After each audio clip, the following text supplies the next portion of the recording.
Konstantin. Dear participants, I'm very happy to welcome you here at the Youth Day 2017. And please, a round of applause for the Deputy Head of Gazprom, Sergei Khomyakov.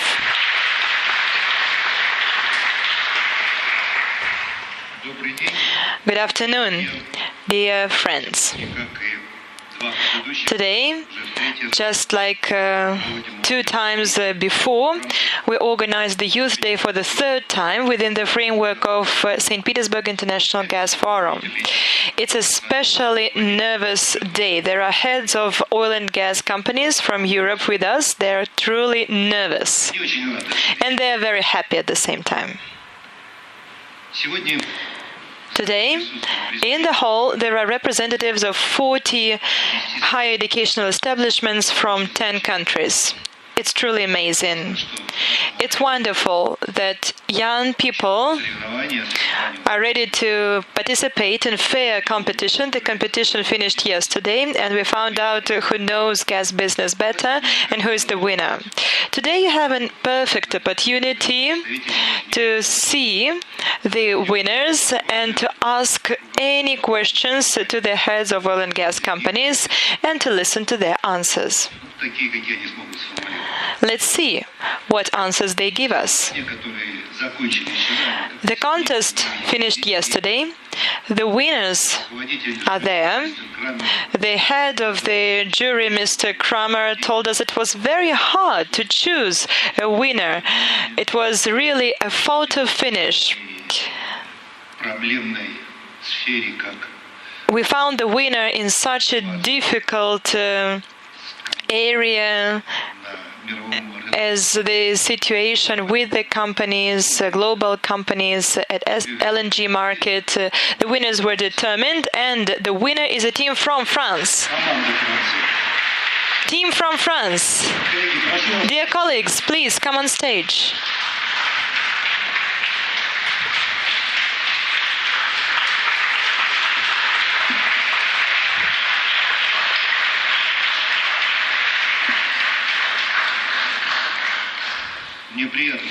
It's so pleasant for me to be on stage with you. You are the best from the best. The best from the best have gathered with us in the hall. These are the people who were chosen at the regional, at the country level. You competed and you are the very, very best. You are the winners. Thank you very much for your skills, for your knowledge, for your presentation, and for being able to make the presentation of your knowledge in the best way possible. I congratulate you.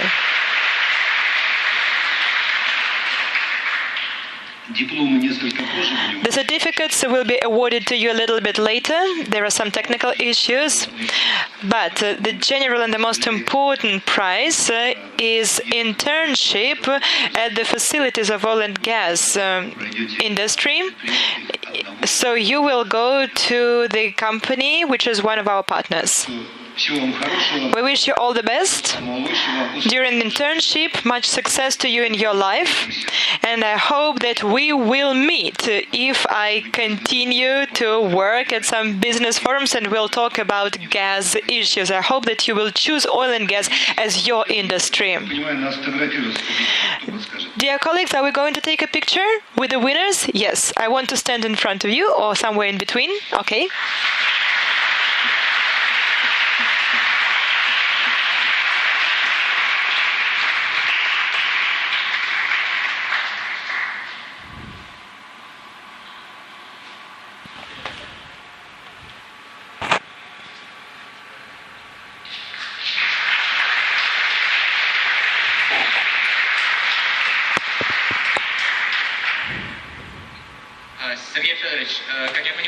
Sergei, as far as I understand, the team wanted to say something. No? Yes, but please keep it short.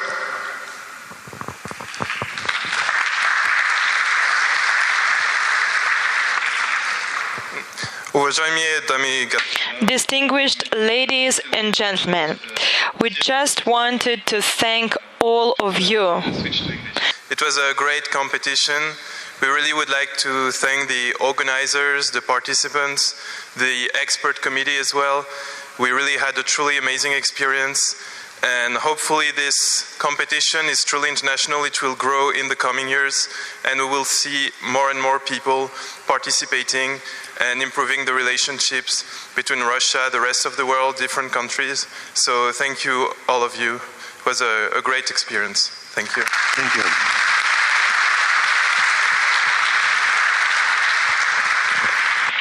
Merci. Когда французы говорят по-английски. When French people speak English, it's wonderful.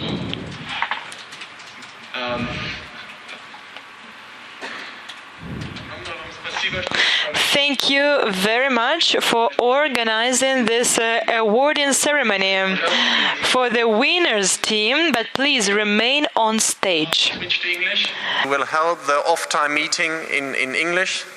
I would like you to stay, please, here at the first one as the host, and allow me shortly to introduce Sergei Khomyakov. He's the Deputy Chairman of the Management Board of Gazprom. The Deputy Chairman of the Management Committee of Gazprom. He is as well, very important for you, the Chairman of the Org Committee of the Youth Day. So he's the one we have to thank you that we are all here. Thank you.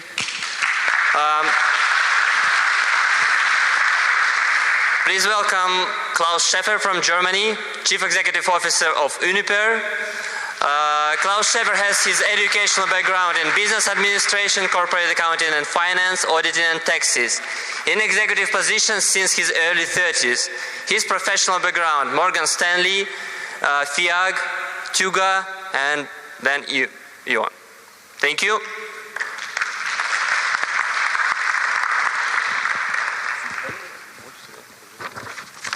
You can take your seats. I would like to welcome to the stage as well Han Feneman, Chairman of the Executive Board and Chief Executive Officer Gazprom. I make it short, more than 30 years in the business. So maybe a bit longer than some of you are already on this planet. Please give a big round of applause to Mario Meren, Chief Executive Officer of Wintershall. In previous position in Wintershall, Mario was responsible for Russia, and he started his career in BASF. And as well, welcome with a warm applause, Cedric Kremers, the country chair of Shell Russia.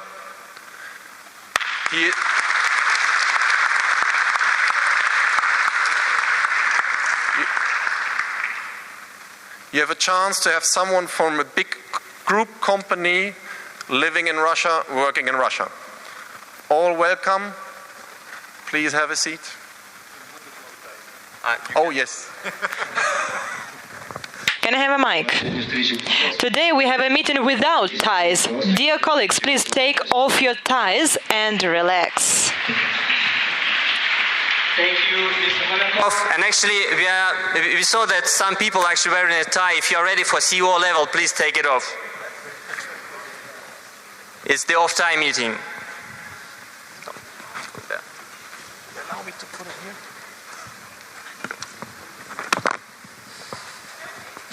So we start with the interview with our speakers. Then we continue with questions and answers from the audience. So we ask you to actually be brief and short because we should respect the timing, and please do not be offended if you can make you a little hint to stop if it takes more time than expected. So when I start, like, please get to the end. It is not supposed to be insulting or impolite. We just want to keep it short to have a lively discussion afterwards. We had two questions we would like to put forward to you in the beginning, and you are free to decide who is the volunteer who starts first. It's up to you. And the questions we have, actually the first one is, from your point of view, what development in your company in the last year that happened in the gas industry was the most important change of circumstance? That's the first one. And the second one, does it create any new career opportunity, this change in circumstance, for young specialists who might be interested in your company? Now the question is, who is the one wants to be who wants first? to raise the hand and start first? Since I think in a way I'm the rookie in this group, I'm happy to start and take that on.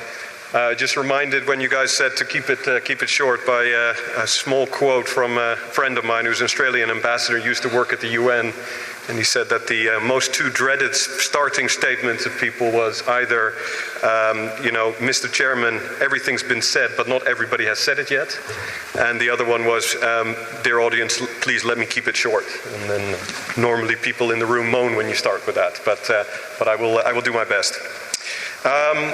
So in terms of sharing the developments in the company, in terms of the most exciting thing in 2016 and 2017 in Shell, for me that's quite easy, because I'd like to talk to you a little bit about what was truly a transformational moment for our company when in 2016 we took over BG Group, and through that deal strengthened our role as the world's largest independent producer of liquefied natural gas, LNG.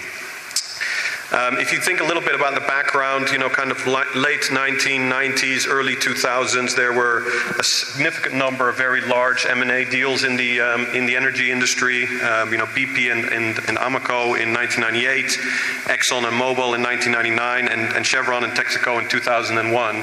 But since then, it's been kind of stable, and for the first time in many years, there was a large mega merger in the industry again.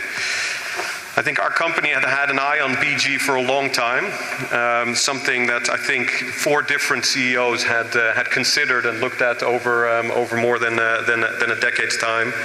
And I think a number of years ago, BG had gotten to a stage where it was struggling a little bit from moving from a nimble company to becoming publicly listed, becoming larger, having to manage that transition in size. That also, together with the oil price drop, led to a decrease in their share price, and that actually made it the opportune moment for Shell to come in and to look at a combination of the two companies. I think despite all of that was happening in the market, actually our interest in the company was only peaking because they had great projects particularly in Australia and in Brazil, that were coming closer to being on stream. So they were starting to generate cash and come on stream, and so there was the right time for us to move in. So just a few things. What was the secret of success for something like that? The number one thing is people. There was a large group of people that were working on this and that had been working on this this is not something that you do in 1 or 2 months, but a group of close to 50 people working on this for a year and a half to get to the stage where the CEOs could kind of shake hands and make something like that happen. But it was not only in the deal itself, but in 18 months after that as well, from early 2016 to now, in terms of integrating the companies together, melding them into one combined company. This was originally planned to take 18 months, and I think actually we were quite happy that in just 9 months, towards the end of 2016, we were ready at a stage where we no longer talked about integration or combining two companies, but just one company going forward. So you might ask, why did Shell go ahead with this acquisition? And I think it's important to say that this wasn't just about size. This is not about becoming bigger or combining companies, but it was about quality. Okay, all right. So it was. So I still have to answer the second question. Yes, you have a very short version of 2 minutes for the second question. Oh, that will require less than 2 minutes, so that's good. So I think that at the end of this, combining the strengths of two companies, really having a world-class company and a leader in LNG going forward, why is this exciting, I think, and good news for everybody in this room and for others like you outside? If I think forward about the challenge in the energy industry and transitioning to a more carbon neutral world, then I think, you know, we would all love to be in a world where, you know, maybe there would be fully renewable, but the reality is that gas is going to be the absolutely critical energy source to make that transition in the next 30, 40, 50 years. And I think this is creating a platform in terms of strengthening companies that are strong in the gas industry. It's something that is going to be critical for us in Shell, something that we work together with our strategic partners like Gazprom to really create those world-class companies that will be great opportunities for you to work in and to be part of an industry that is going to be critical. And we talk about 30, 40, 50 years, and the reality is that most people in this room will actually be retired by that time. Sorry for being so strict. No, it's okay. Yeah. I said it in the beginning, don't take it personal. But we would like the discussion afterwards to participate everybody in the room, and I mean that everybody, so I will walk around and I will catch some of you, try to hide, and you have the chance to put forward a question, which I think is a unique chance to have the floor you have here ready to answer you. Who's the next volunteer for the 2 questions? Mr. Schäfer, because he was present here, says first. Good. Now that I know the timing of that, I'm just going to speak very, very fast. First of all, apologies, sort of like we started late, entirely my fault. But I think today people are trying to put me in 3 different spots at the same time. That doesn't work. One learning, sort of like, please always sort of like agree to do one thing at a time. I think that's an important lesson to learn. In terms of key developments, I leave aside those in the gas industry because you know those very sort of like briefly developments in my company, because indeed the last 2 years were highly exciting. 2 years ago, my company was still part of a very large group called the E.ON Group.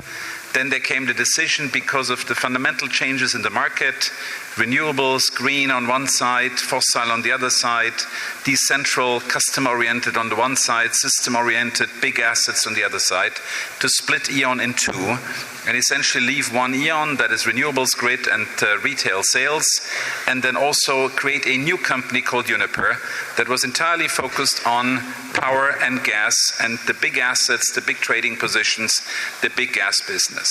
Now, at the time, that was treated initially as a bit the bad bank of that company and the bad bank of the industry. Very negative image in the beginning, high doubts whether this company would actually fly. And then I was asked to run it, and I had to take the decision, shall I take that job? And with great conviction, I did that, because I fundamentally believe in the necessity of that part of the industry that I'm doing today. The company was spun off, split, put on the stock market. We set up the company completely new. We took out many layers of the organization. We created a fully functionalized organization across countries.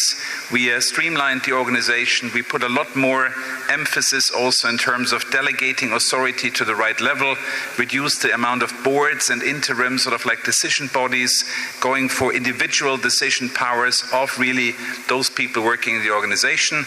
We were floated on the stock market at 10 euros. Today, 1 year later, we're trading at 23 euros. 1 year, more than 100% plus in terms of the stock market. And the challenge sort of like will simply continue, because since a few days we're subject to a hostile takeover by the Finnish Fortum Group. So therefore the battle is out on this one. So also never believe that if you've achieved something, that the battle is therefore already over. In terms of individual chances for the people through such a process, indeed, a spin-off, any major corporate restructuring, is a fantastic opportunity to really open up new positions, create new responsibilities, delegate more authority to also younger, to new people down in the organization, get all this bureaucracy out, and I think that is something that indeed worked in our organization fantastically. A lot of young people took over new positions, and they made it, and they were the driver behind also the success we had on the stock market. A lot of energy, a lot of power, a lot of drive, and indeed therefore go for those situations that look difficult, challenging, where there's massive reorganization and massive change. You have the age where you like that. Not everyone sort of like who's 10, 20, 30 years older actually loves that, and therefore sort of like this is the occasion for yourself. Pick the right industry, go where the change is, and then deliver on that one. Thank you, Mr. Schäfer, for this insights and thank you very much. Who wants to continue? Mario Marin. Yeah, first of all, it's a pleasure to be here again in this group because it's fascinating to see young people being interested in our industry, which, according to many people, should be a dead industry. And actually, that is one of the most exciting developments I've seen over the last year. That is the sobering effect after the Paris Agreement. I think it was all very good to see that nations could agree on climate change targets, on really the idea to reduce emissions. And then what happened is people started realizing that this cannot be accomplished without gas. And this is something I find really exciting, and that's one of the reasons why I'm in this industry and love to be in this industry.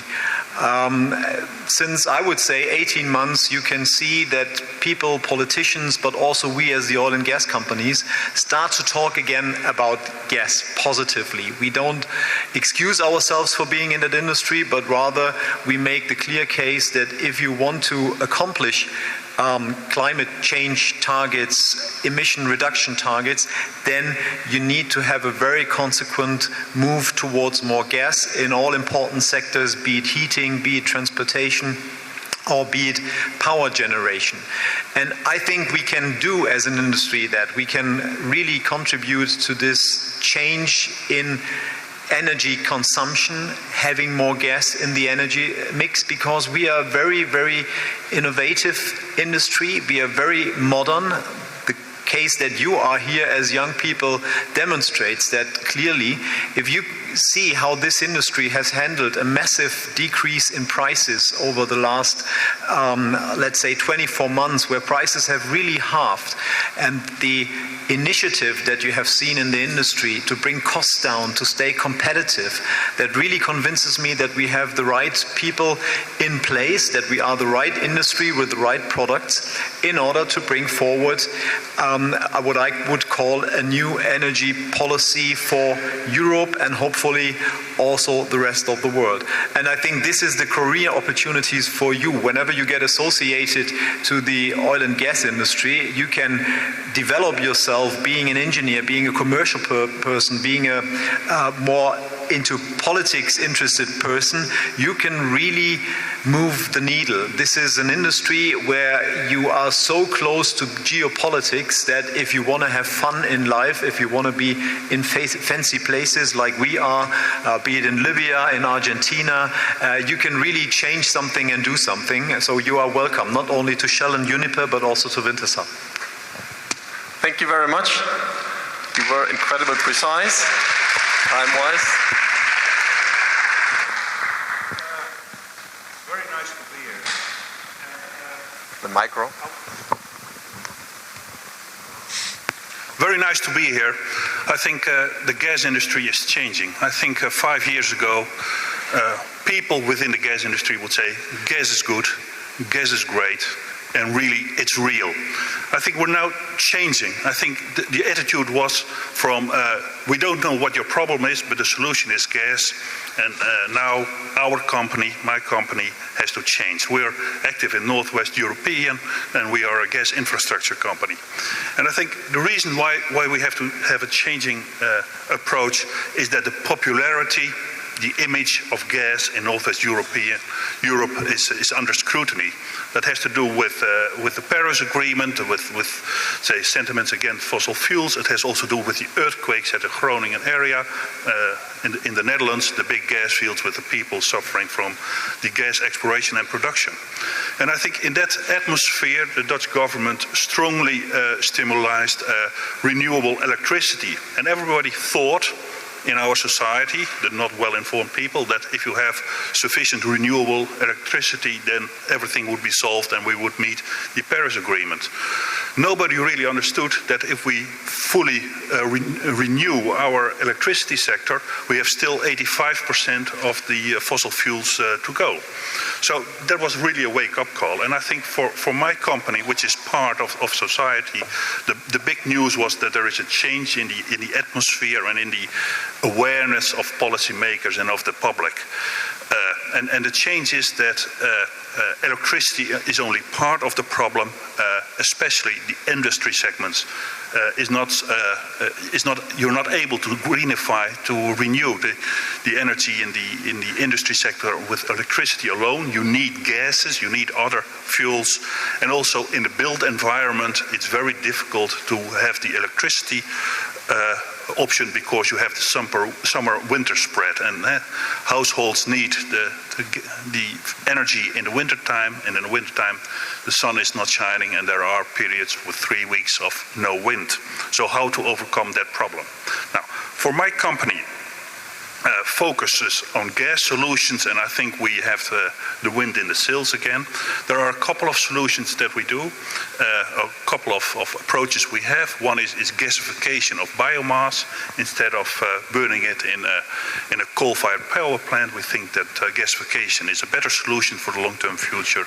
We're also working on carbon capture and storage, but the thing that I'm really enthusiastic about and wanted to share with you is the initiative we recently launched together with electricity TSOs in the Netherlands, in Germany and in Denmark, and also a gas TSO in Denmark, and that is the hydrogen development. And what do I mean with the hydrogen development? That is the concept of a North Sea wind power hub in the North Sea, in the central part of the North Sea, where it's rather shallow, and the idea is to build there an artificial island in shallow water and build on that island the facilities for connecting maybe 20,000 windmills, building conversion facilities there, building their electrification facilities to convert the electricity into hydrogen and transport it with existing pipelines on shore. A great development for the future, I think, for the future of Europe, and I'm really looking forward to build that. And I hope, I'm probably not finalizing that initiative, but I would welcome one of you to work on this initiative and to finalize it. What does that mean for young specialists and young people like you? I think from the gas industry, we need people that are more creative than in the past, more innovative, that are also thinking outside in. It's not the gas sector that determines, but we're part of society, and we are really needing people with a business development background, with business development skills, and with connecting and cooperating skills. So if there is anybody here, happy to see you afterwards. Thank you. Thank you. So be outside of the box, and please approach Mr. Han Fenema after the session if you are. Sergey Fedorovich, do you have any? Спасибо. Открою тайну. Thank you very much. I'm going to tell you a secret now. When we were coming up here, someone told that, I want to talk to students and I don't really want to talk about myself. And that's what we're seeing now. Yeah, we actually agreed on talking for 1 or 2 minutes, and we agreed on making this as interactive as possible. You see what is happening. This is the competition of gas industry. Please be aware of that, kids. So, a couple of words about my company, about our company. We were quite active last year. We became very active at Yamal Peninsula. We discovered a new deposit, and every day we break from there 264 billion of cubic meters. I mean, this is just one deposit. Can you imagine that? And there is also a pipeline that goes from there to, more European parts. This is the most modern and the most efficient gas pipeline in the world. And of course, we have a lot of plans related to the second line of the Nord Stream 2 project, and we have some ideas for Europe also. We continue to work in Siberian region. For now, we made more than 1,000 kilometers of pipelines. Some deposits in China, they initiated a pipeline, and we are piping more than 1,000 of kilometers. And with our Chinese colleagues, we agreed to make it even faster because people do need our gas in China. This is one of our very important projects, and we really really invest a lot in that.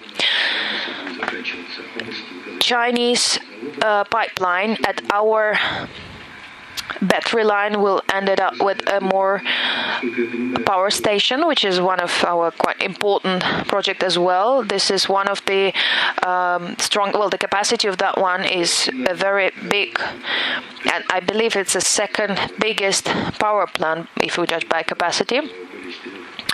So on average, we pipe more than 4 kilometers, 4.137 kilometers daily in the sea. So I'm talking offshore here. Offshore, the pipe laying speed is 4.1 kilometers a day. We are very active at Sakhalin with our colleagues. We are actively designing the second stage of Sakhalin LNG plant. We believe that's a very promising project, and our colleagues have the same opinion. At the same time, we are designing a Baltic Sea LNG plant. We have those plans as well. There's going to be an LNG liquefying plant and also a gas chemistry plant. I don't want to repeat everything that Mr. Medvedev actually told during the previous presentation. The volume of our resources is constantly growing. We are pretty sure about our future successes. For now, we supplied 12% more gas to Europe as we did in last year, and last year was a record year for us. We supplied basically 23% of all the gas that is used by Europe. In figures is 179.3 billion cubic meters of gas supplies in Europe annually. I believe we will overdo that. We will add some 15 to 20 billion this year to that figure. What shall I end up with? Well, Standard & Poor's recently named us the best company. We are actually proud of that. They made their rating right before this forum. We are not that, we are not that interested in ratings. We don't need ratings to be sure that we're the best and the most dynamic company in the world.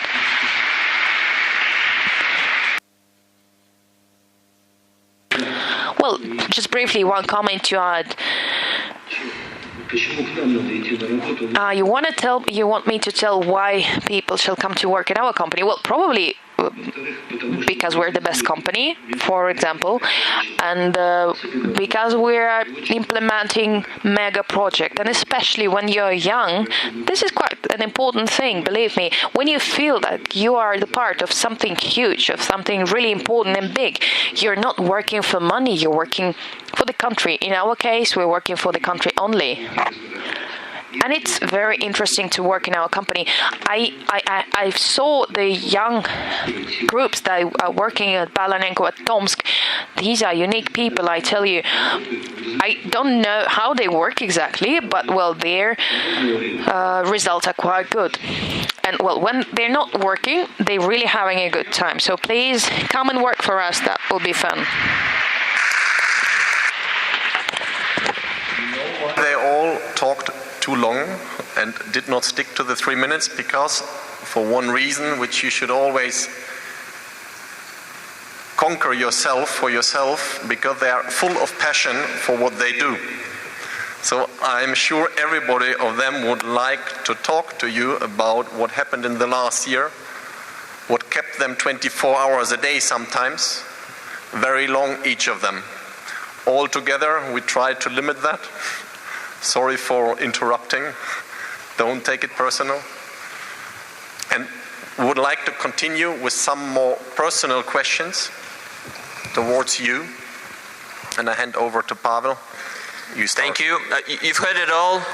Please use your opportunities today to approach our speakers, I remind you again.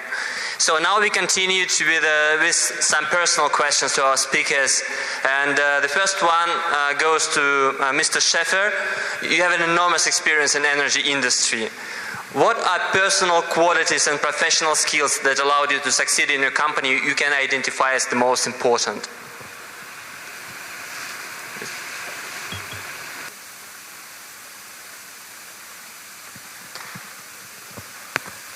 Good. So what are the important topics that you have in mind. I think one has already been mentioned by Konstantin, that indeed is passion. You cannot succeed in any industry, and especially in an industry like the gas industry, if you don't have a fundamental passion for what you're doing. This is not a job that you're doing in the end. I mean, it's really a dedication. And you have to be fundamentally convinced about that's the right thing to do, because people will feel that. Yeah, so passion, but also passion dealing with people. In the end, sort of like there's a lot of technical stuff in the gas industry, and I admire all of the engineers that really deal on a day-to-day basis. But if you want to run a company, it goes beyond that. It's not the technical skills that are then really crucial.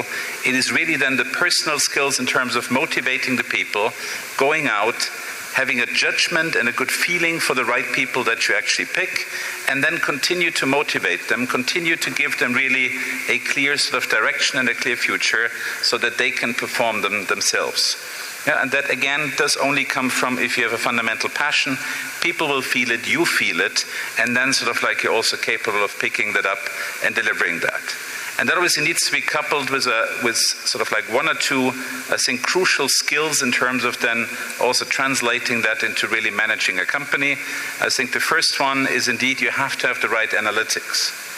This is a business where you have to take decision on a daily basis, and they're difficult decisions, they're crucial decisions, and you've got to be sort of like able to analyze the issues and come quickly up sort of like with also a decision with a clear answer so that that works out. And then I think the second key topic is you have to be able to communicate. Because no matter what you believe and what you have in your head and that you believe you have the right answer already, I think in the end you need to convince other people, politicians, stakeholders, employees, counterparties, partners, customers, whatever it is, and therefore the capability of also be convincing with your words, be structured, and sort of like be able to influence others doing that. I think that's the combination, passion from within, but the capability also to deliver it and get other people to follow that. I think that, from my point of view, probably the most crucial elements. Thank you very much.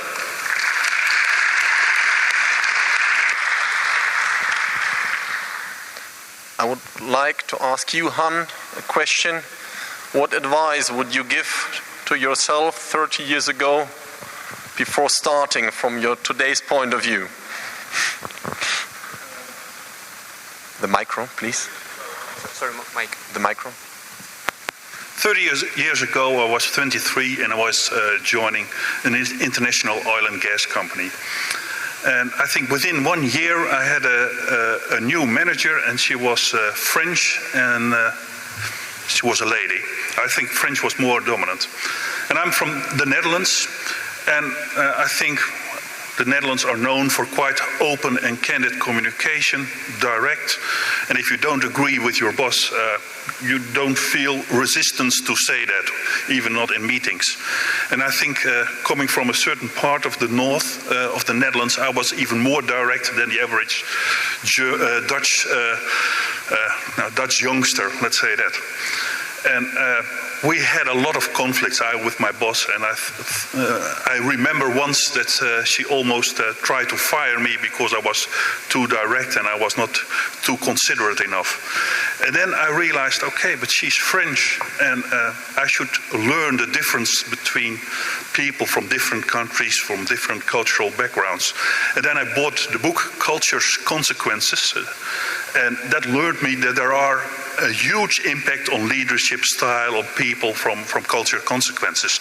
Now, I hope this is for you a given, and you understand that if you have to deal with an American or with a Russian or with a German person, that might be different. But for me, it was a theoretical concept at the age of 23, and it became a very practical problem at the age of 23.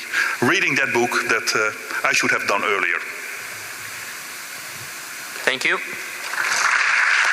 Thank you. Sergei Fedorovich, a question for you. Working with talented youth, your approach.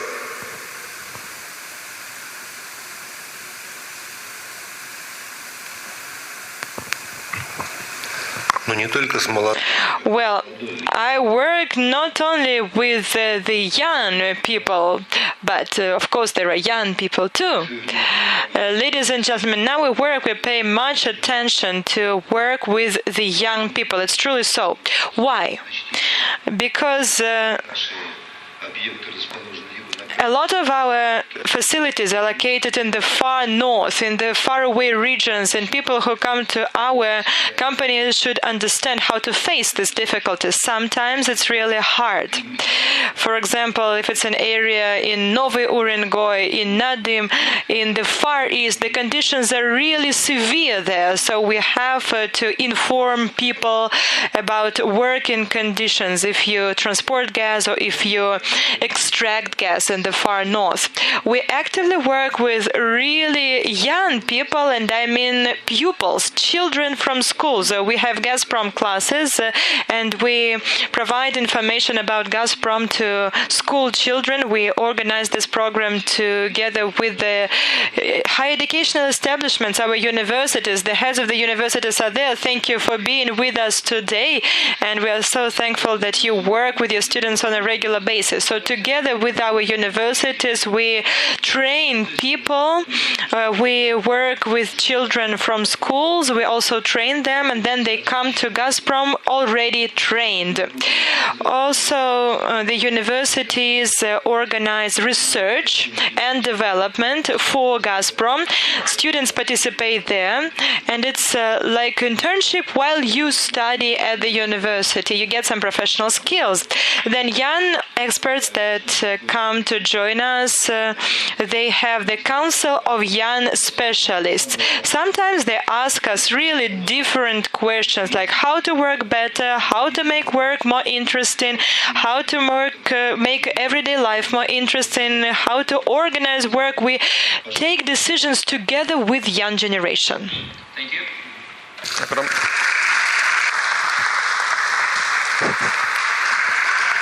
Огромное спасибо. Thank you very much. Ask you, Cedric, you have a new promising and challenging project in your company. What skills, qualifications you would like in young people, a potential member of your project team? Yeah, thanks.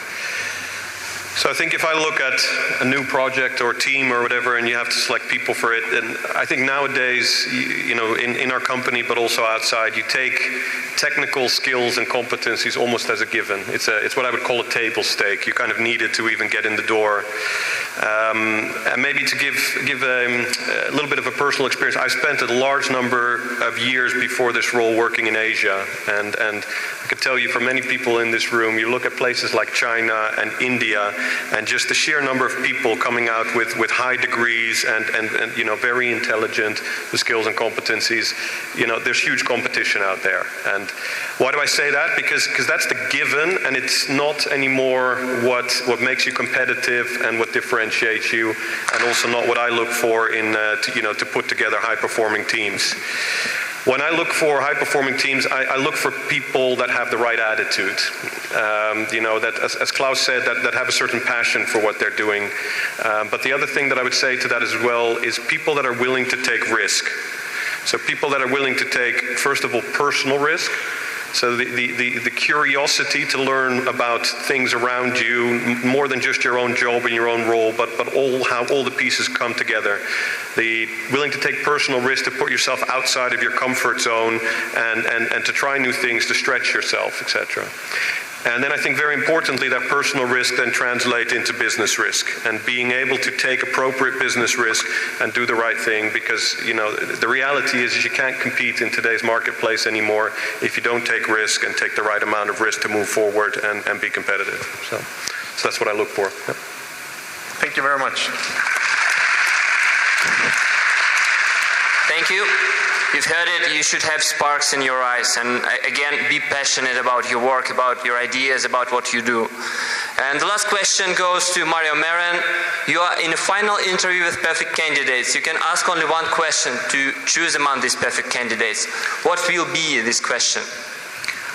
Well, since Cedric has checked already that they are technically capable, that is not an issue. So I would ask the candidate for their biggest failure so far in life and how they reacted to it. And that for quite simple reason. We have heard that here on the panel already, the gas business is quite a volatile business. You have challenges everywhere. Technically, it was just described where Gazprom is producing. I mean, if you go out and ask people, could you ever produce in these severe conditions, most people would say no. So you need people who can really fall down on the floor, stand up and start trying again. You need people that see challenges rather than problems in what they are doing, because if you have a different kind of attitude in our industry, you will definitely fail. I mean, there is politicians that don't like our industry, so you have new laws every once in a while that make your life harder. You have prices that go up and down like crazy, where you have absolutely no reliability. As I said, you have engineering challenges, so we need people that are not streamlined, that really have gone through problematic situations, that have been under stress already and that know how to deal with that in a positive way. I think if you have these kind of softer capabilities, you are perfectly suited for the oil and gas industry. It is a challenging industry. And if I would have a second question, I would ask for what kind of music the candidate likes, because it's always interesting to talk to young people about music, but that's a different story.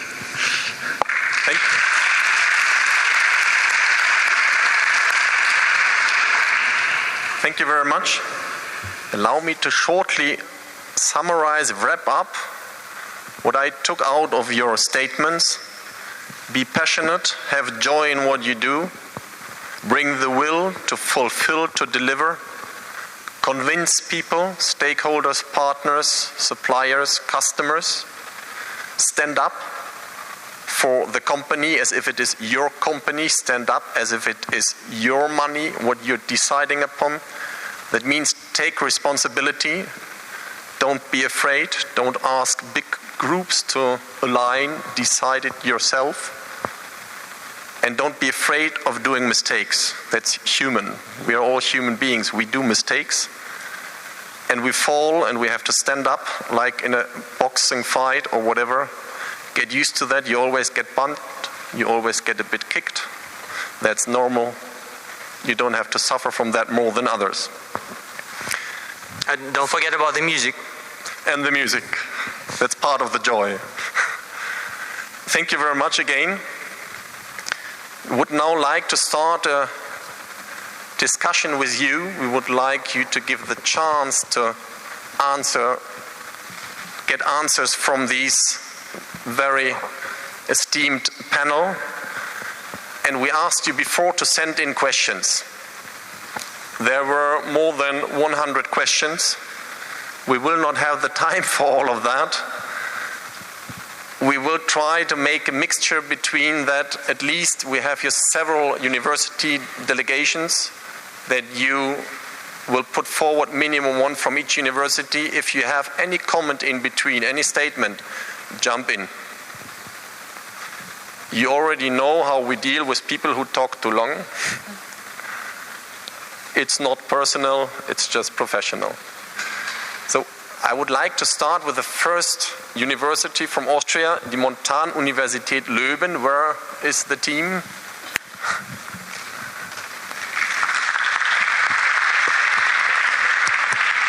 Please go ahead.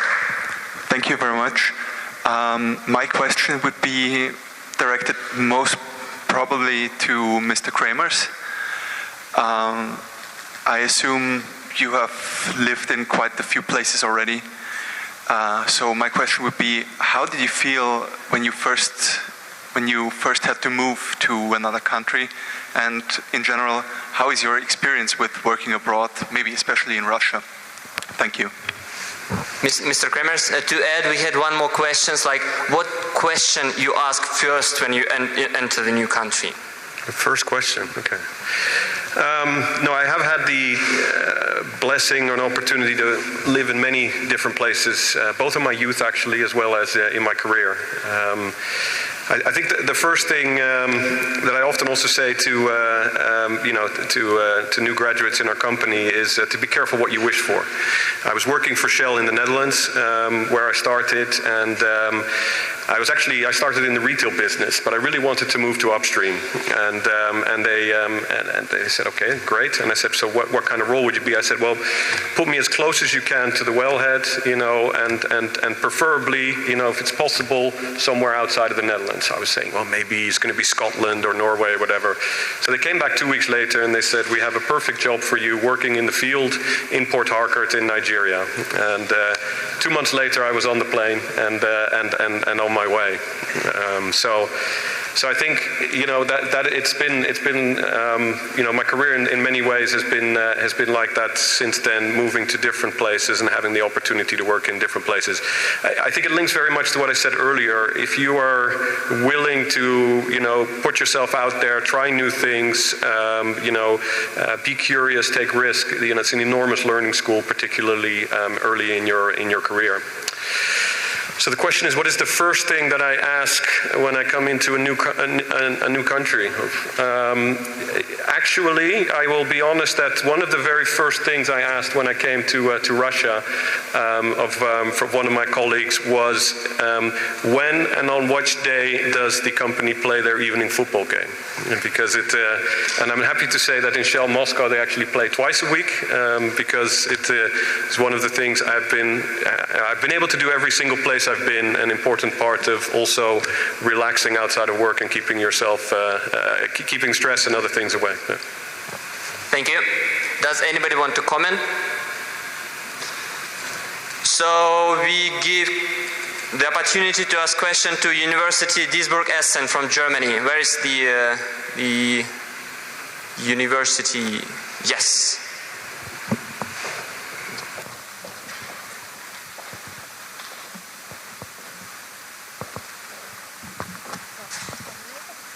So, good afternoon, everyone. I'm a Chinese, but I'm now studying in Germany. So I'm the only one represents the University of Duisburg-Essen. So my question is for all the speakers. So, in my opinion, some of the theories and models that we learn in the university are not widely applied in the practice. During the work. But actually, in order to be qualified for our future career, I would like to know how can we balance the theoretical knowledge we learned in the university and the practical knowledge that we should have in order to be qualified for the job. So, any comments or suggestions to Takes the balance question. it? Close. Sorry? First of all, obviously, delighted to have someone here representing a university which is very close to where we're based, and therefore highly appreciated, and even better, I think, a demonstration for industry that it's not a clean-cut German that is doing that, but that you came all the way from China to study there and represent the university here today. I think the key aspect, and I think that's certainly something that has been shared with a lot of my colleagues of the past, is any study needs to be a balance between theoretical and practical knowledge. University will give you theoretical knowledge. Half of that will be highly relevant for what you're doing afterwards, maybe even less. The rest you're doing for the professors, and that's it. But the important thing is that the other 50%, this is something you will only gain if you go out, work for companies, do internships, and really spend time outside of the university and really applying, trying it out, and bringing back some of that, what you see in the companies, in terms of your studies, and then try to balance the two. So I can only encourage you, the more you can actually go out, use the interim periods between the semesters to work in companies, the better it will be.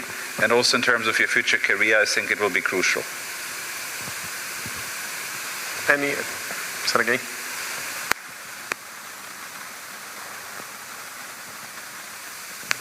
Окей.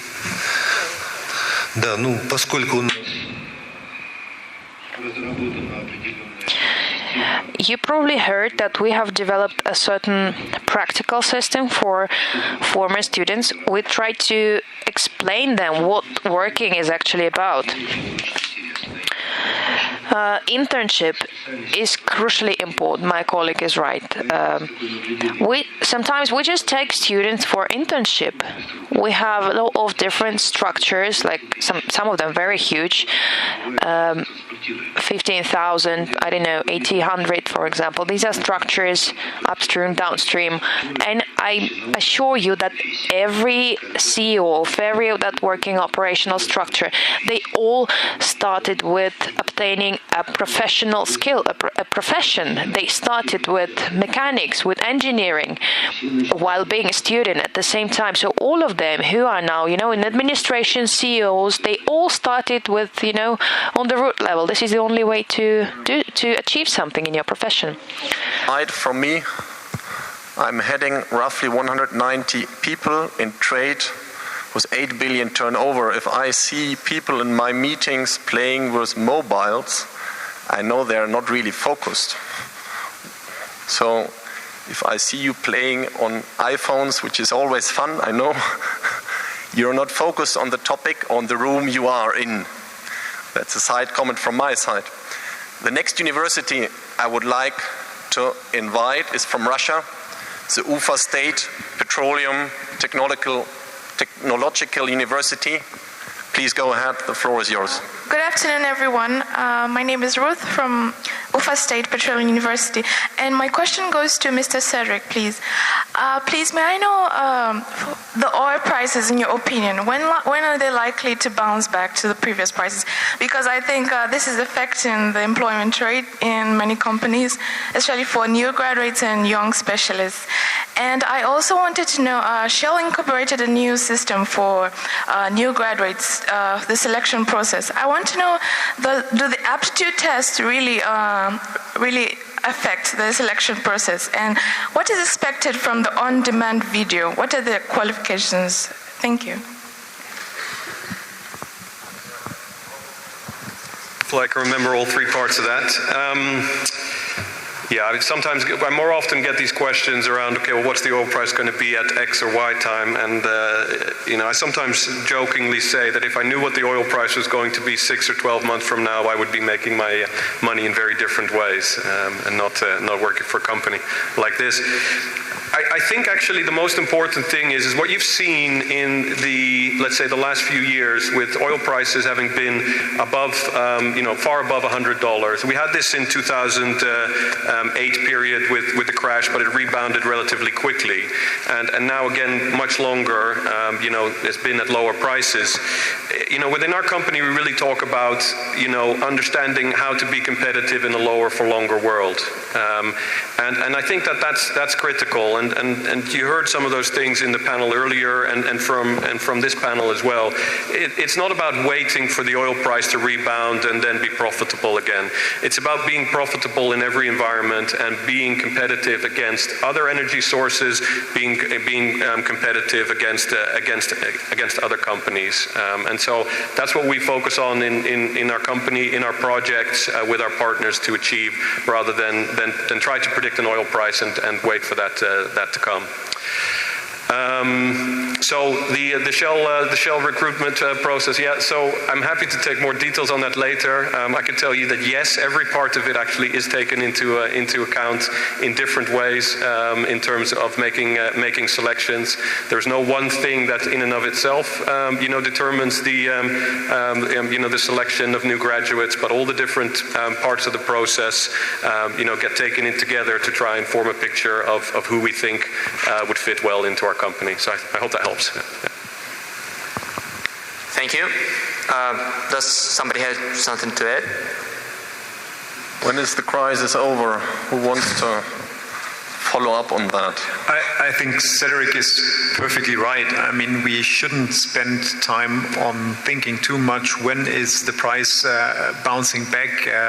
When do we see $100 again? Actually, that is something, unfortunately, especially a small company like Wintershall cannot influence. So I think what is important to us is to have a portfolio that is as robust as possible, to have our costs under control, to be very effective and efficient. And I rather focus and spend my time on that to make the company as robust as possible than thinking too much about when the oil price goes up and down, because sometimes, you know, the inventory levels in the US go up and the oil price goes down, and sometimes they go up and the oil price go up. So I have no clue, to be honest, what's happening with prices. I rather focus on robustness of the company.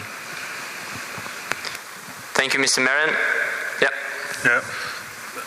If you're very concerned about the oil price or the gas price and you think it's going down and there is no jobs opportunity for you, I think I can recommend the infrastructure business that is more robust to the oil and gas prices. Thank you. It's very good advertising, but don't see crisis as a threat. I think people, good people and leaders always emerge in crisis and from crisis. See it as a chance. Thank you. Our next question goes to Bauman University. Please. Yep.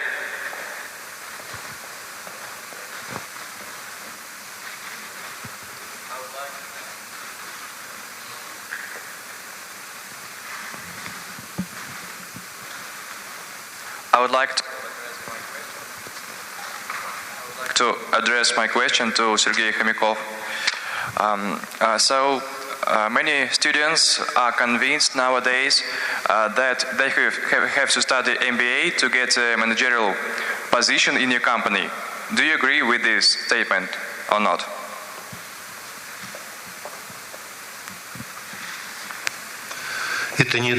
This is not true. I don't agree. In my previous comment, I told that already. MBA is not necessary for our company. You just have to start working. You have to try to come to internship for our company, and later you'll go to MBA. But for Russia, this is a problem. We are mostly interested in engineering, in some engineering degree, not really masters or MBA. With our profile, with our main partners, we are mostly striving for hiring as many engineers as possible. I hope I answered your question. Anybody wants to follow up on that? You could ask how many of us do have an MBA. I don't. Who are not engineers. And we have a lot of people who are not engineers here, actually. No MBA.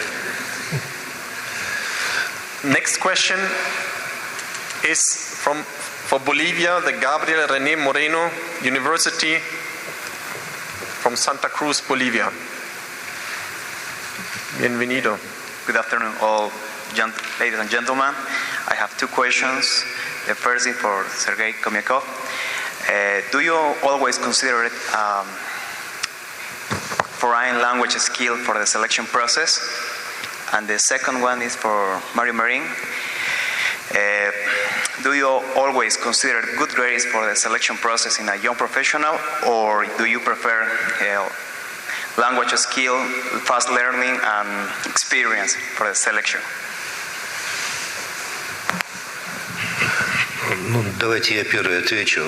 Let me be the first to answer. Of course, foreign language, and now not one foreign language, will be preferable. Of course, we have several foreign and international projects. We are more and more active with Bolivia, actually, as well. That's why specialists with foreign language as well. I mean, this is what we prefer, and I don't really know any student who doesn't know English, at least. I mean, there is almost no one who does not know foreign language. Probably they exist somewhere. I've never met those. Those who really want to work for us, they all know foreign language. Bueno, obviamente prefiero gente con idioma y experiencia. just in English, of course, and that was my point about failures. I prefer not to look only at grades. I mean, you need experience. It's very important that you have done internships during your studies, hopefully on the shop floor level, not somewhere sitting in an office, because this is where you really learn something and where you form your personality. At international experience, this is on the long run much more important than a great difference in what you bring from university. So make it a broad experience. That's what I like very much. Thank you very much.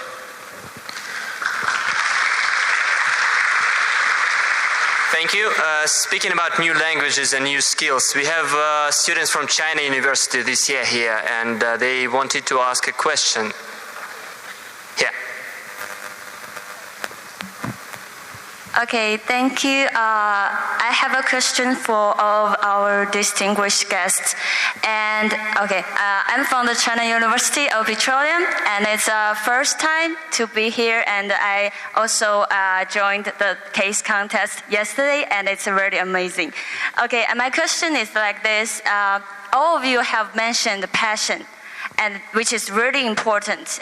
But nowadays, for a lot of young people, the thing that they passionate most about is finding their passion.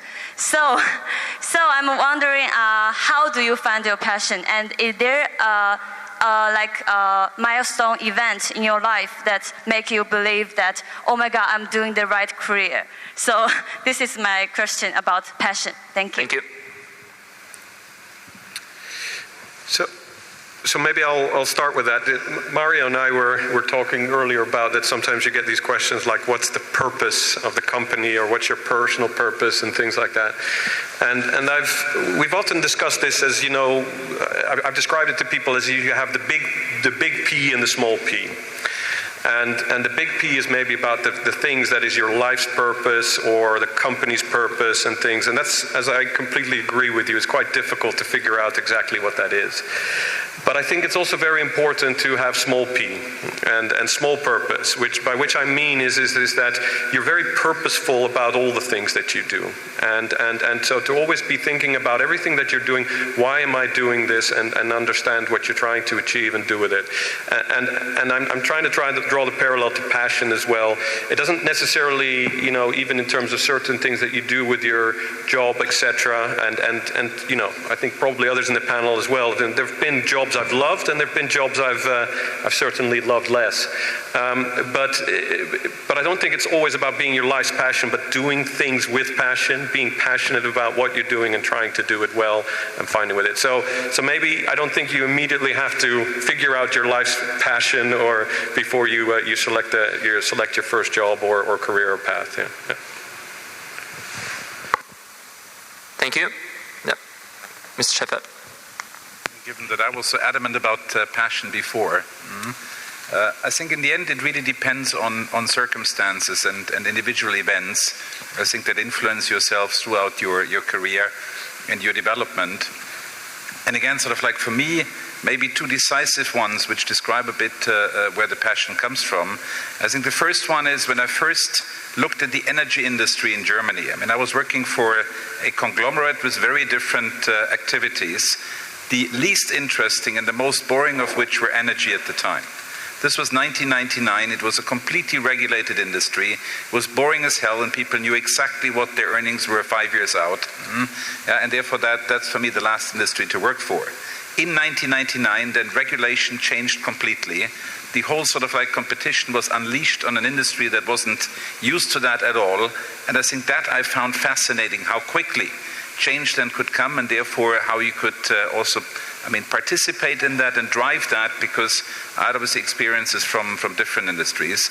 And the second element, which for me makes it so, really passionate to be in that industry, was an event, that was 4 or 5 years ago, not in the gas, but in the power industry, where I stood at our trading floor. And there was a situation really in the country where electricity was extremely tight. And we were about to literally sort of like give the okay to launch the last sort of like power plant that was available there. And then I said, okay, now let's put that on the system. And the only reserve we had was 20 megawatts. That's a very tiny plant.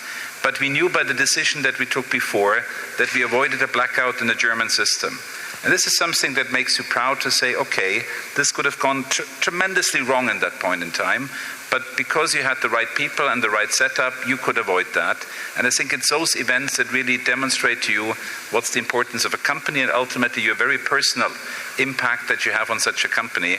And I think that really makes you feel great, and that makes the passion in yourself then. Thank you.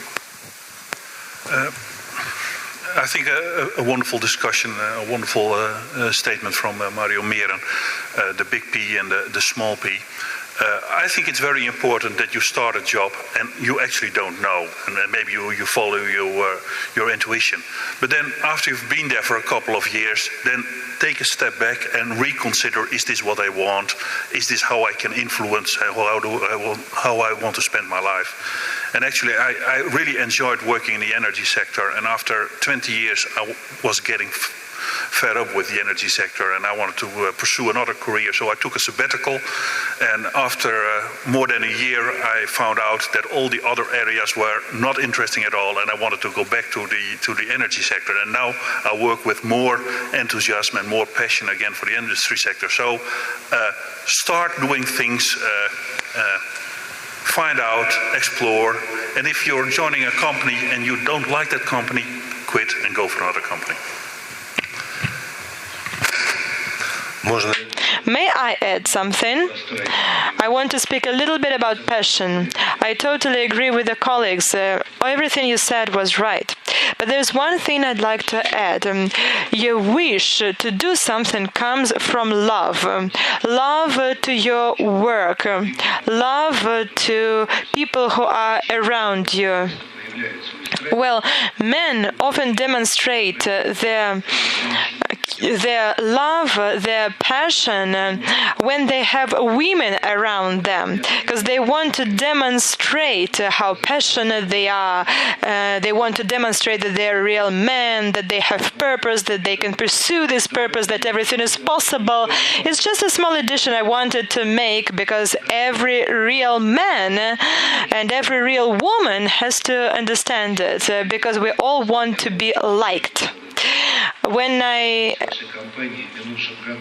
heard the question about the achievements of your companies in the previous year, I could speak about Nord Stream, the strength of Siberia, but I want to tell you about my achievement. A granddaughter was born. I became a grandfather.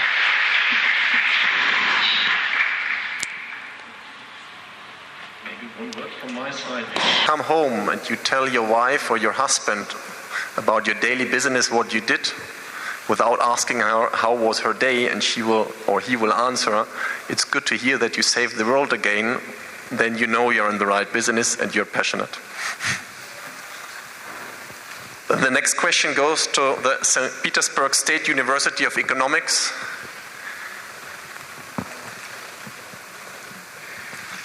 So, good afternoon. I have a simple question for all speakers.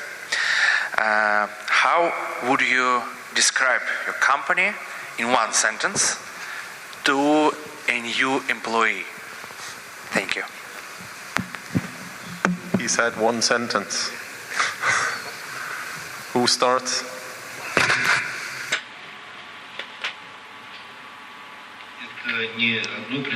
It's not one sentence, it's not about description, but we have our own motto: we are the best.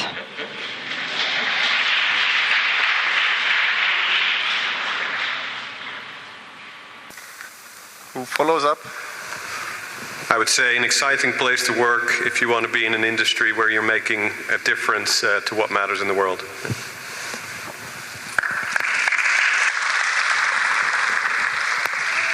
Well, since the title of the best is already gone, at Wintershall we say we are shaping the future.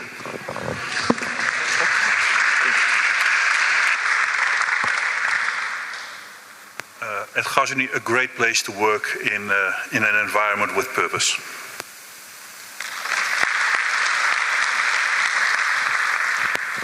think we're probably too young to have crafted already a statement like that. I think you do that typically after a couple of decades and to come up with things.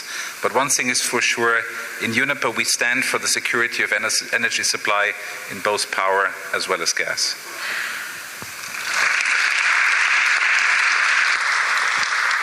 Thank you. Now you know these companies better, their goals and their key ideas, I would say. The next question goes to Technical University Delft from Netherlands. Good afternoon. My question is addressed to all the distinguished hosts, and is, if you would go back at the start of your career, what would you change?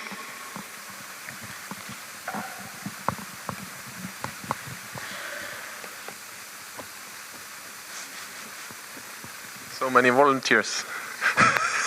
Maybe we are the wrong people to ask that, because the career wasn't too bad, so I would say nothing.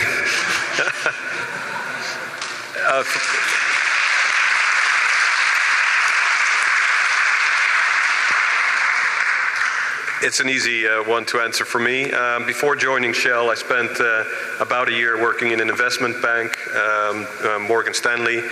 I thought it was an exciting place to work and do, and it was a very challenging place to work, but I quickly found out that I didn't like working for a client, being an advisor, doing things on paper. I wanted to work for a company that built things, made things, etc. So if I would go back, I'd skip that year and join the company straight away. Thank you. Mr. Schäfer? I would like to agree that our careers were quite good, and perhaps we were not the right people to ask this question about changes at the beginning of our career. But your question made me think. Frankly speaking, I envy you, really. You have a lot of opportunity. You have perfect timing.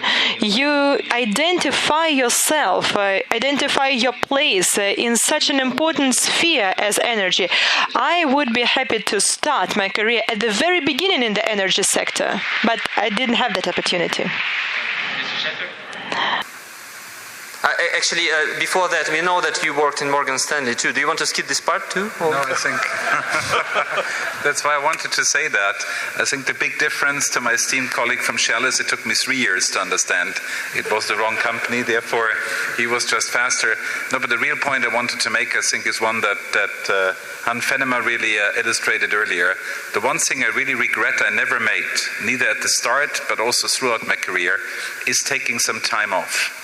I essentially came out of university and 2 weeks later started to work, which at the time seemed great, but in honesty, looking back, I think I missed something at that point, and that is sort of like really reaching out, spending some time somewhere else, doing something different, and again, sort of like set your mind straight. And therefore, I envy Han for the chance that he took, a year off in terms of a sabbatical. I think that's a smart choice. Thank you. Thank you, Klaus. I took the sabbatical after 20 years, so you could also say that I was wondering for 20 years whether I was in the right sector. So what would I have done? I think I would have joined Morgan Stanley for 1 year. Then I had known after 1 year.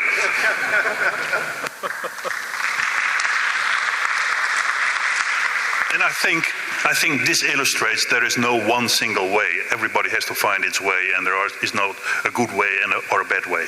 Do it your own way. I think that is a very good advice. You have to figure out yourself what you want to go for, what you are willing to put in, what efforts. Learn that yourself. Listen to everybody carefully and pick a bit from everybody what fits to you, but not more. Don't play another role. The next question goes to the Northeastern University named after именно МК Амосов. Пожалуйста.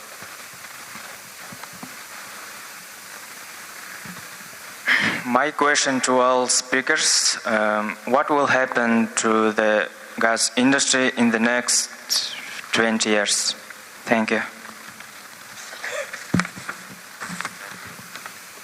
That's a tricky question. We will record it and check in the decades. So, Mario kind of referred to the fact that some people think the industry is dead or having its Kodak moment or whatever you want to call it. If you look at projections for the gas industry going forward globally, anything from people that are most aggressive to most conservative, anywhere between 1 to 2.5% annual growth of the gas industry globally in the next years. So let's call it roughly 2%. So in that 20 years, I think this is one part of it is that it is going to be growing. I think, as I said earlier, a little bit at the start, I think it is the essential fuel to make the transition that the world needs from a heavy carbon-based world to a more carbon-neutral world in future, and gas is going to play that role. The other thing that I think you'll see in that time is much more widespread use of gas for other purposes rather than, say, maybe heating and power and things. So much more use in terms of other heavy industries, transport, everything from heavy vehicles to ships, etc., etc. So I think that's what you're going to see in the next few decades for gas.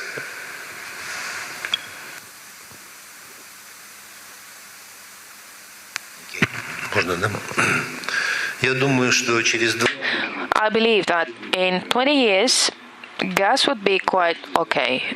Everything will be all right in gas industry. It will go on developing even. I agree with my colleague, 1 to 2.5. I heard the figure 3% annually. We have new markets opening, Asia Pacific, China. They also did a lot towards, gas-driven world. Talking about renewable energy, gas is a good contribution to that, right? You probably heard of Paris Agreement, and well, yes, it was all about renewables, and gas is a good addition to renewables. But my logic questions from here is what renewables is actually. I mean, where we get this wind or solar energy, how is it renewed, and how much work we have to do to renew it. This is still an open question. I mean, gas will live. Thank you.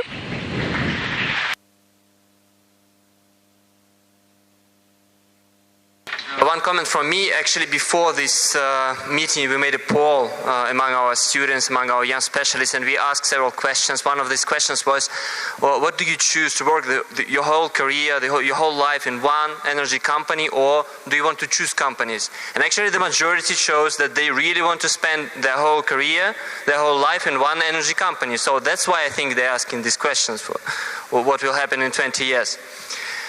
So next question goes to the University of Nairobi Business University from Netherlands. Yep.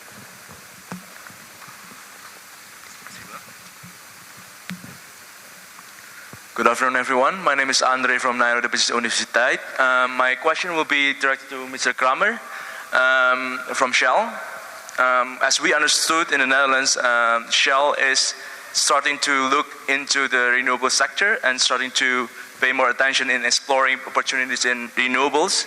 My question is, how is Shell planning to balance its current exploitation of oil and gas and its strategies in the future to explore opportunities in oil and gas, in renewables without losing focus and control over it? Thank you.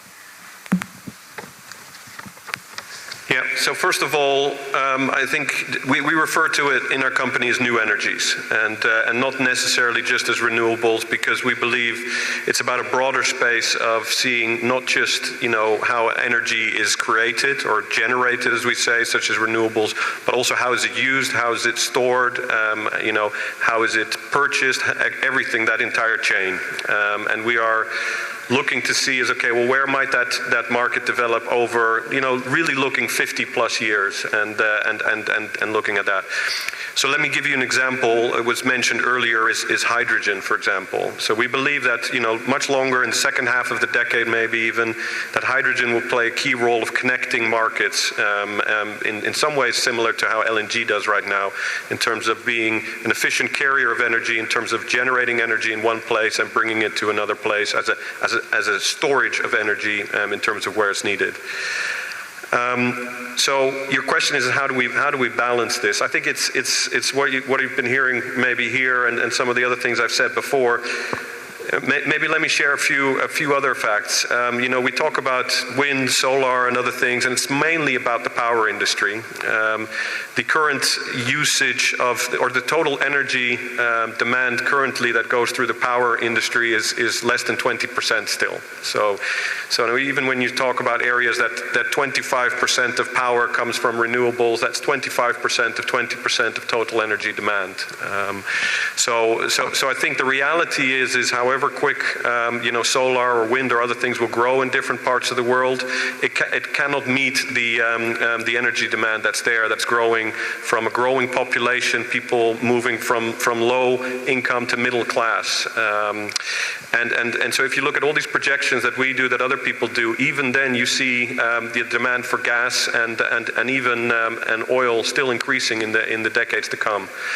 So I think it's not about an either or, but I think it is about understanding where the energy industry will head in decades to come, and having a balanced portfolio both for today, for the next few decades, and for even longer beyond that. Yeah.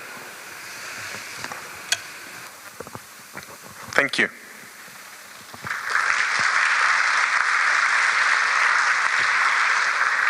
So our next question will be from Europe Business School in London, ESCP.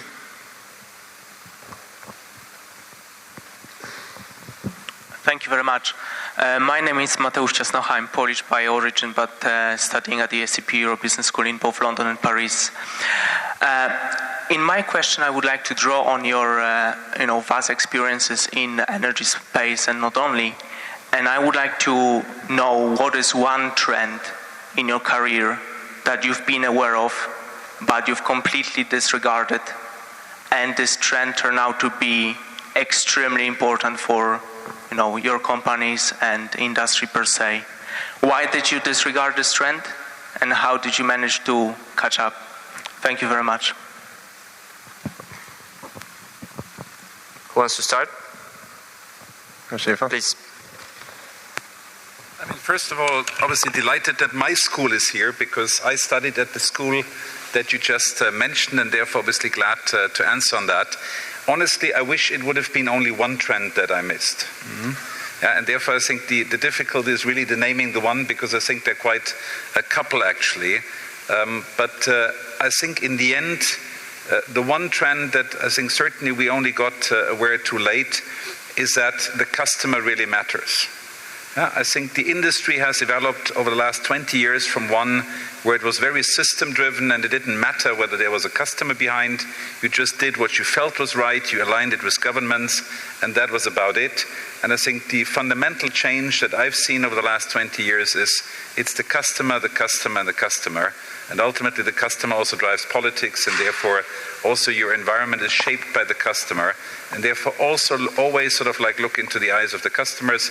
And again, obviously that's what we now do in a company since obviously a number of years, that this is a core focus. And I think this is what needs to be at the heart of the business.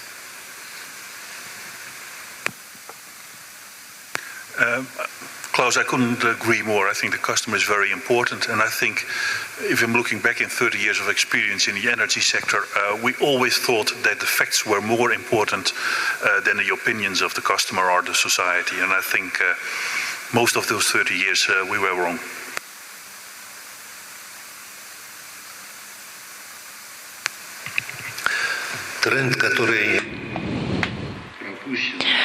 The trend I missed.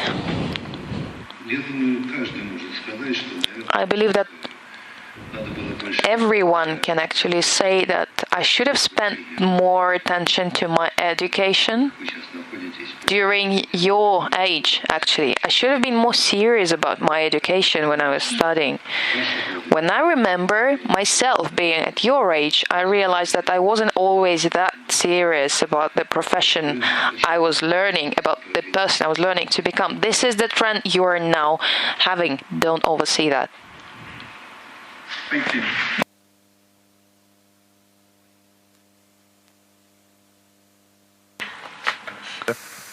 I mean, if I look more into the industry, I think one trend, at least I have not seen coming, was the shale gas and shale oil development in the US. I remember still in 2008, 9, 10, we were writing strategies about the US being an importing country of both oil and gas. And if I see how quickly this has changed, this is simply something I haven't seen coming. That told me once again that you should never ever underestimate what technology can really do, because that is basically a game changer because of developments in technology. Also learning that there's never an end to technological developments. Thank you very much. The next question goes to Russia, to the National Research University Higher School of Economics. Where are you?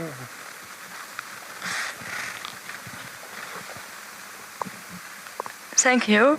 I will continue the topic of alternative energy, and I address my question to Miriam. My question about alternative energy in some countries, because sometimes we have experience, for example, in Denmark, then we'll have idea now using natural gas, only alternative energy in 20 years, but now don't have this.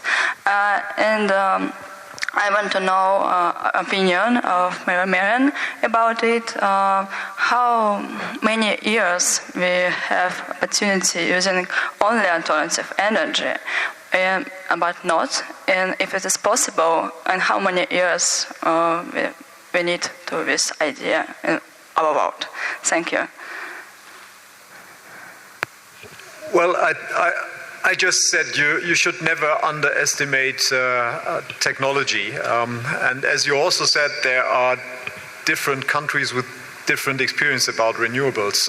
I'm coming from Germany, so I can tell you my experience. In Germany, we lost a little bit our objective to reduce emissions, and instead we created a system increasing the use of renewables, which had a wonderful effect. We increased the use of renewable energies. Unfortunately, the second effect was we also increased the cost for our industry, for power, for heating, for everything, and we increased CO2 emissions. So we did something that didn't help. I think we need to work with renewable energies, but we should also keep one focus when we talk about climate change, when we talk about energy mix, and that is the most cost-efficient way to reduce emissions. And if we would focus on that, if we would not have any ideological discussions about different kinds of technologies, I think the world would be far better off, because then all the very smart brains like you would start to look for technical solutions to bring emissions down, rather than looking for financial solutions where the biggest subsidies can be earned in order to earn a buck. So I'm really for openness in technology, but I'm also for defining one single target, which should be a cost-efficient and cost-effective reduction of emissions, and then you have a competition between all sources of energies, and we'll see at the end who is going to win. As Cedric has said, there's a long time for hydrocarbons, especially for gas, to be needed. Also for oil, I think, because for a lot of usages, you simply cannot exchange, you cannot replace oil. But there's also place for renewables. Let the market and let technology decide. Thank you very much.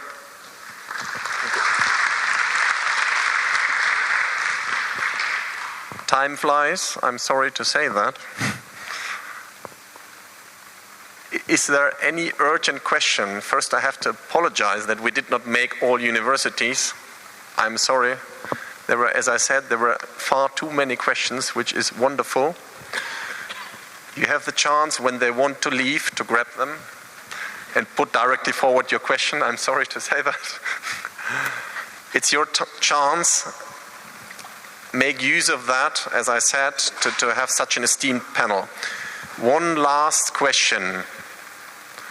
The urgent, your hand was the quickest.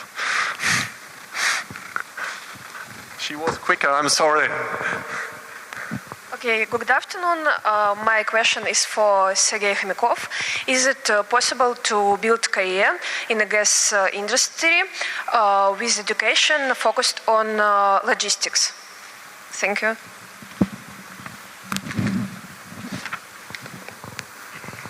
Без сомнений. Of course, it's possible. There's no doubt. In gas industry, we don't only have geologists, or it's not only about upstream and downstream. We have transport specialists as well. I mean, if I tell you a number of people working in Gazprom, you'll feel sick. But it's 462,000 people. You can imagine we have plenty of different specialities there. We have economists. We have also logistical specialists, of course. You can't possibly build a pipeline or implement any mega project without logistics. We have a huge logistic company working for us, so this is absolutely possible. Thank you. Thank you very much. And actually, we have a lot of employees for you. And as we understood, you are ready to hire and to make new places. Please raise your hand who haven't chosen the company to work for. Actually, raise your hand. Who have not? Everybody did? No one. Okay. So you have your goal. You have your aim. Please. One last statement from your side. And in view of time, it's not even 3 minutes. Who wants to start? Your message to more than 200 young students who finished a business case with a lot of passion. We saw the results. Some of you were in the jury. Уважаемые коллеги, distinguished colleagues, everyone who's here, we're all colleagues, we're all doing the same thing. Distinguished colleagues, you are now at the brilliant positions, you have brilliant start, you live in wonderful times, you are living your best age, and you have every opportunity right now. Energy is one of the most interesting areas. This is the one area that defines geopolitical, political, economical issues. It defines financial sector. When you work in energy, you work with everything, literally. And well, talking about Gazprom, we understand how important we are within Russian framework, and we understand how important we are for the future of our country. So take the risk, come and work for us, face the challenges, and well, at your age, you have to always be facing some challenges, and those challenges have to be global.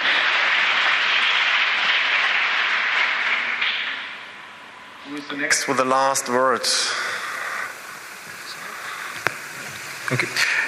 Yeah, I would like to encourage you to stay as you are, to stay as open and internationally minded as you are. The world is a crazy place to be, as we can see every day in the news, as we can watch on television, and I really enjoyed it today to see such an international crowd here sitting, an international group of students where you couldn't even dare to guess who is coming from which university, because it's all mixed up, and this is how the world should be. So thank you for being like you are. Thank you.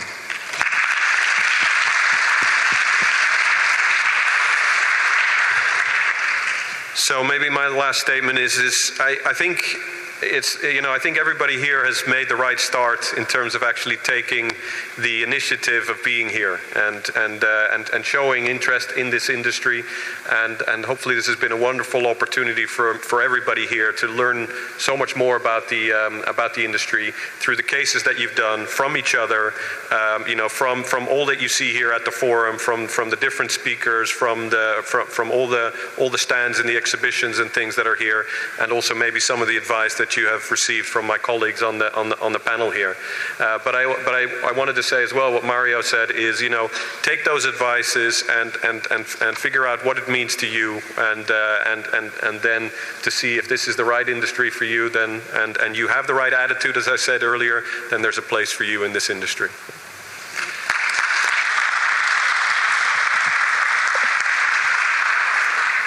I would add, follow your passion and be yourself. There's only one yourself, and there are about 6 billion other people.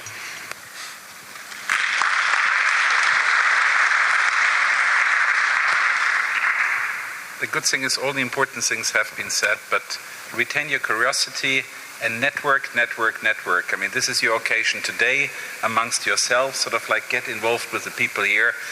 This is really what counts. This network is something for your future, and therefore focus on this one. Thank you.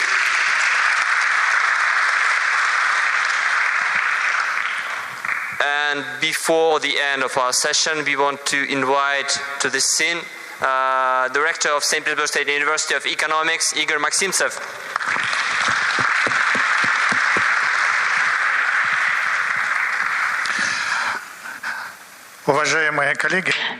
Dear colleagues, it's a wonderful day for you.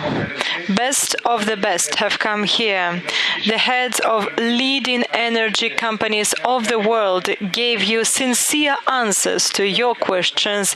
Of course, you will remember this day forever, and it will be a transformational step for your career. I want to express my gratitude to you.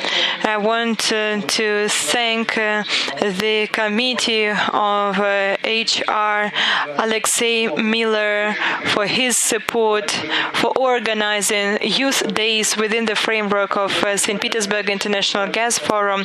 I thank the heads of all the energy companies. Thank you.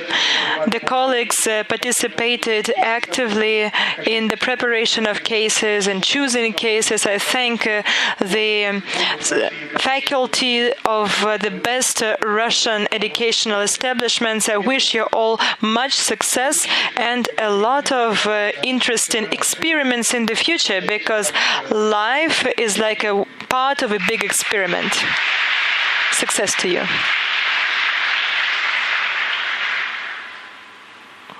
Like to hand over to the host, Sergei.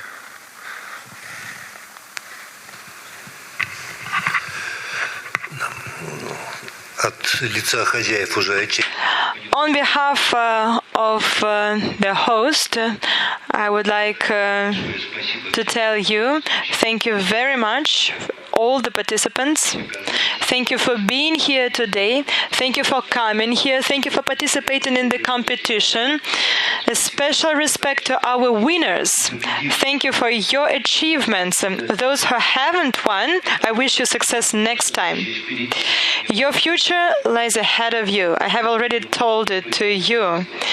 And now it's my final words, and I have already told you the future is in your hands. It lies ahead of you. And I want to thank my dear colleagues.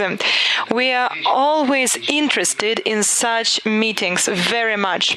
The meetings are not only exciting, but they bring us a lot of energy. It's very pleasant to communicate with young people. It's very pleasant to communicate with you, especially when the group of young people is so big and with so many questions. I thank the moderators. Thank you very much for your work.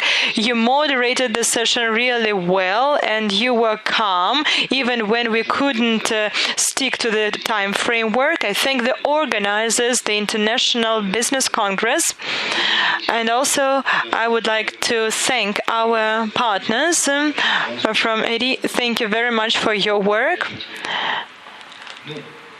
I think all the companies, I don't want to name the whole list, but I think St. Petersburg State Economic University. Thank you so much for the organization.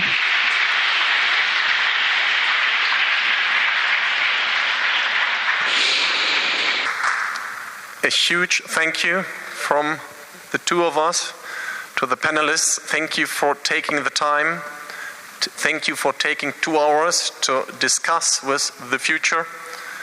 You are the future. There was a question, what will be in 20 years? I do hope in 20 years some of you will sit here and report and talk about your own experiences. One last comment, live in the real world, not in the virtual iPhone world. Focus on what you want to do and treat everybody as you want to be treated. So whatever you do, whatever you decide, think about how you would like to be treated in that moment. I think that's the human part we should never forget. Business is human beings getting along each other. That's a question of respect. And then you open every door. Thank you very much for your questions. And now I will hand over to the one who organized and knows further how to do a photo with so many people. Thank you. Thank you. Thank you once again, and please give a big round of applause to our speakers. It's about you, but nothing will happen without them.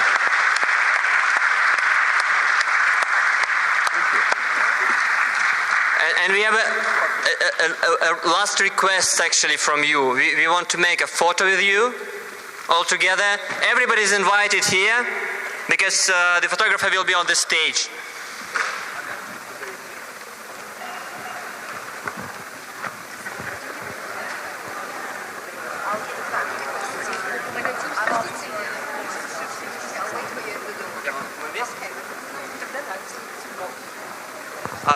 I think we should go down and from the stage. The photographer. On the floor. The photographer will be here? Yeah. Not in this sense. Вот отсюда фотография. Can the speakers please go in the center? Center. The speakers in the center, don't be modest.